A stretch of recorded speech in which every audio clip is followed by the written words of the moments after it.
Então é tipo o quê? Depois daqueles acontecimentos.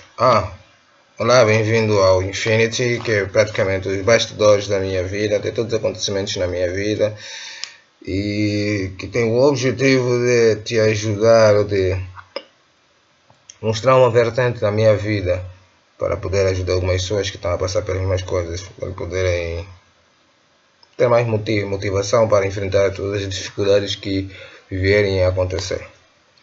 Se estiveres interessado em saber uh, toda a história que eu já contei, pode se dirigir neste mesmo canal e acompanhar o Infinity.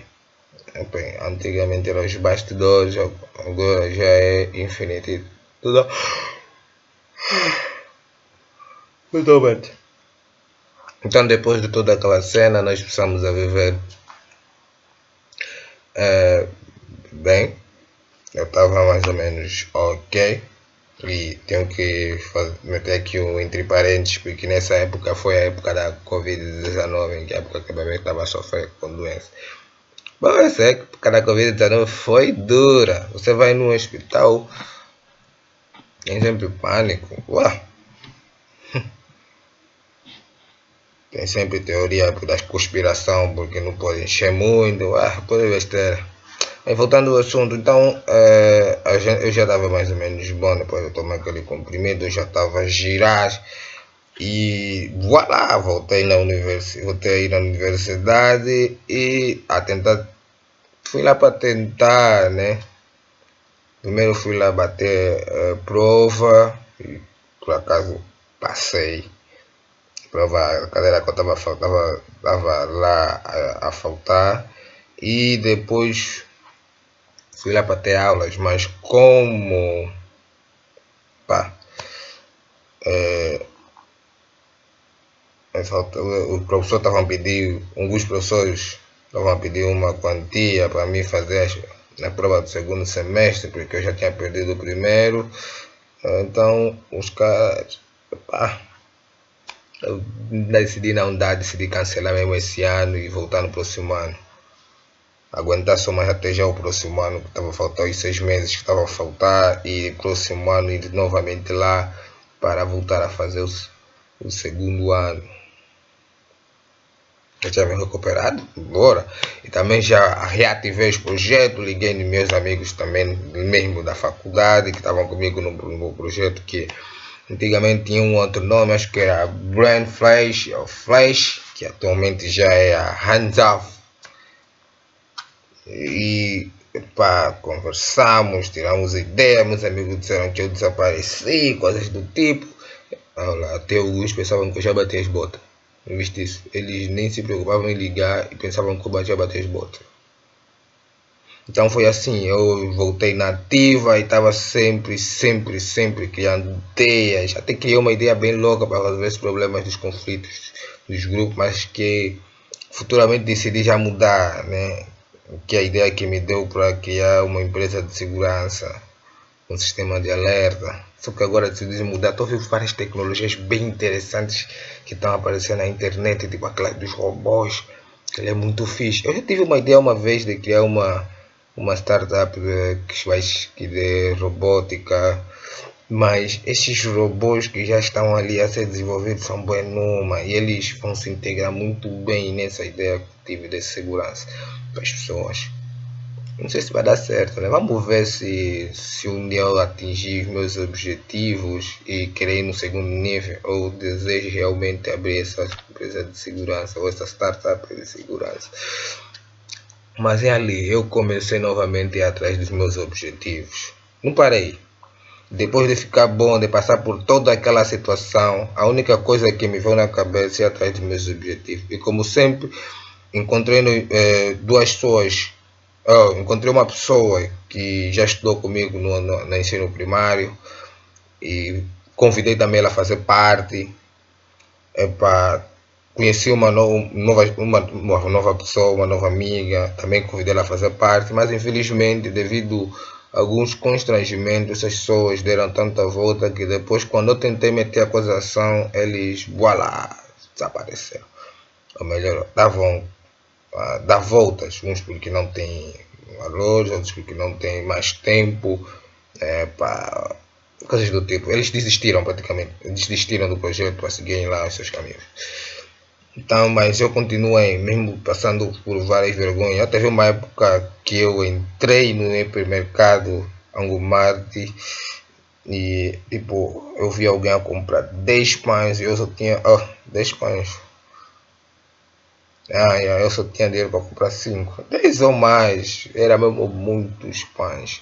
Eu só tinha dinheiro para comprar 5. Eu estava me analisando, eu tinha a capacidade de ir procurar um emprego e ter dinheiro para isso, mas eu estava focado na plataforma que era a conhecida como Cernio, e também já mudei o nome, já que Cernio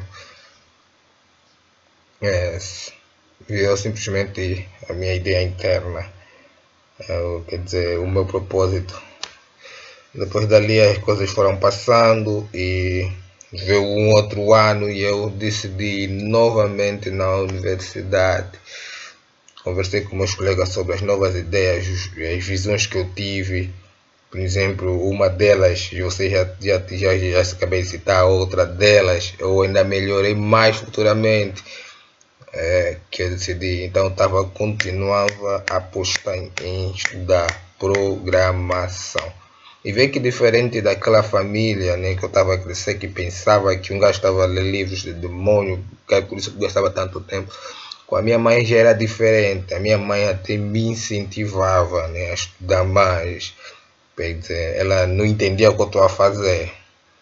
E ela também queria que eu fosse procurar emprego porque ela, pá, como toda mãe, né, que é o bem do filho, mas ela mesmo assim, pá, nunca criticou, nunca critica até, porque eu continuo a estudar programação para atingir meus objetivos agora que voltei nativo.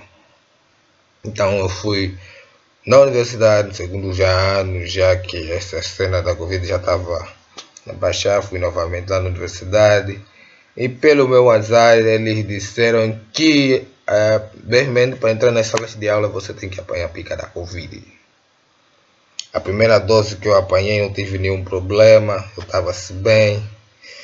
Então eu fui novamente na universidade, curti a vida com os meus cambas, conheci, reativei com alguns colegas.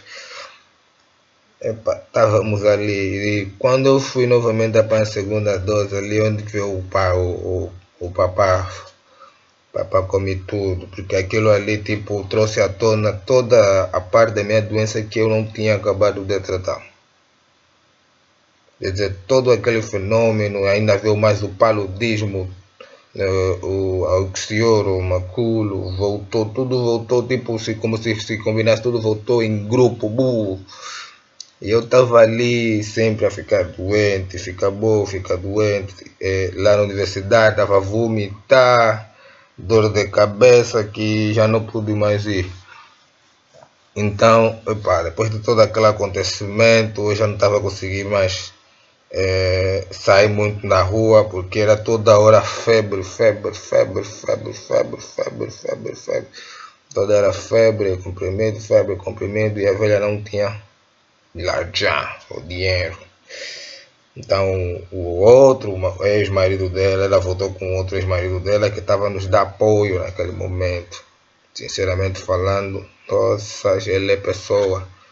Quando estávamos a passar por necessidade, ele às vezes vinha, minha mãe também se sacrificava, às vezes a comida do trabalho dela ela trazia para nós comer em casa quando ela não estava mal. Às vezes tem um frango lá no sábado dela, trazia o frango dela para chegar em casa, nós fazer o funge e nós comemos o funge. Eu naquela época voltei a estar doente. Estava mesmo mal. Tanto que nessa época eu piorei tanto que quase morri. Quase morri não, eu morri mesmo. Como é que eu conto essa parte de que eu morri? É que eu tinha, como sempre, de costume mesmo doente, a minha vida no PC, e eu tinha o meu lema, mesmo doente eu tenho que comer, mas eu já não estava conseguindo comer. Mesmo já boa. Comida comigo não estava a dar certo. Então, teve um dia em que, eu estava já assim, meio sem febre, e estava a descansar, mas na final de contas não estava nada a descansar, porque eu estava batendo umas botas. Então chega uma amiga da minha mãe que costuma ver, que até lhe chama o meu anjo Salvador, meu anjo da guarda. Ela chega naquele dia, ela pergunta na velha se onde eu estou, se como estou. Ela veio me ver. Nesse mesmo dia ela admira porque ela encontra o computador desligado. Oh, esse meu está sempre no computador. E hoje é o que então? Quando ela chega lá, ela me vê já os dentes trancados e eu já nem estava mais a respirar em condições. Quer dizer, nesse momento eu já não sei nada que aconteceu, eu já não estava consciente. Eu estava mesmo já a morrer. A velha quando vem me levanta, não está a se mexer, e fica já a chorar ali. Epá, isso já todos são spoilers que me deram, né? Ela, minha prima, que minha mãe estava cuidando naquela época, já estavam a chorar. Essa amiga da minha mãe me agarrou, me levantou com outras pessoas. O vizinho deu fora, saiu, me meteu nas costas. A minha mãe tem um combo que ela conseguiu emprestando no vizinho. Depois o outro, o marido, o ex-marido dela que já estava com ela e voltou com ela. Naquele momento também pegou um combo que tinha lhe dado para comprar medicação, né? Para mim, a casa dessas férias, depois ela deduziu, não, deve ser pelo Dimo, vamos levar no hospital, só que parece que atrasou. Então, epa, eles me agarraram, me levaram no hospital, num dos centros médicos daqui, de Viana, e os doutores me analisaram o meu caso e falaram, não, nós não vamos conseguir, esse já tem um estado crítico. Então me carregaram para o hospital, hospital maior de Viana, tipo o hospital do Panguila, ou sei lá o nome, não sei, só sei que eu já abordei lá. E pá, o hospital quando eu cheguei lá, eles já estavam falando, esse já está morto. A minha velha, com toda desesperada, pega no combo, como eles gostam bem de para priorizar outras coisas, vai e chora numa doutora, ele mete o combo na mão, a doutora, sim senhora, quer dizer, ela corrompeu a doutora para me atenderem de forma imediata. E mesmo naquele momento que ela chegou ali, já tinha uma outra senhora que estava a chorar, a família dela que morreu. Teve um polícia até que, segundo o spoiler que me deram, ele até já deduziu, não, ele já falou, essa aqui já está morto, não sei se estão se matando mais com o quê. Mas os doutores fizeram ali as suas maricutaias, deram lá os seus soros e eu voltei à vida. Sem lembrança do que aconteceu, porque eu até estava me perguntando o que é que eu estou a fazer aqui. Só que a versão que eu conto dessa história é minha versão fantasiástica. Para alguém que cresceu assistindo animes. Então é assim. Eu fui aos céus. Deus me disse, ainda não é tua hora. Volta, tens muita coisa para fazer ali. Então quando eu estava a voltar, eu disse, não, na Terra tem muito pânico, batedor de cabeça. Vou embora pausar no inferno. Fui no inferno. O diabo também me disse, ué, você aqui não tem espaço ainda, não tem espaço. Você vai fazer pânico com aquele... Essa é a teoria dos que assistem anime e associando a católica. Então, o gajo voltou. Só que, quando eu voltei dos mortos, eu voltei muito fodido e totalmente transformado. Eu estava com raiva de tudo, mas como aquele olhar do Eren, tipo de pessoa que já passou por muita coisa, sem sentimento e emoção, eu não estava a demonstrar nada disso. Eu estava com muito ódio e raiva de tudo isso. Mas a dedução que eu tive de tudo isso, a conclusão que eu tive de tudo isso, que culpado de tudo isso, que deixou passar tudo isso acontecer, fui eu. Por não tomar decisões mais assertivas no passado.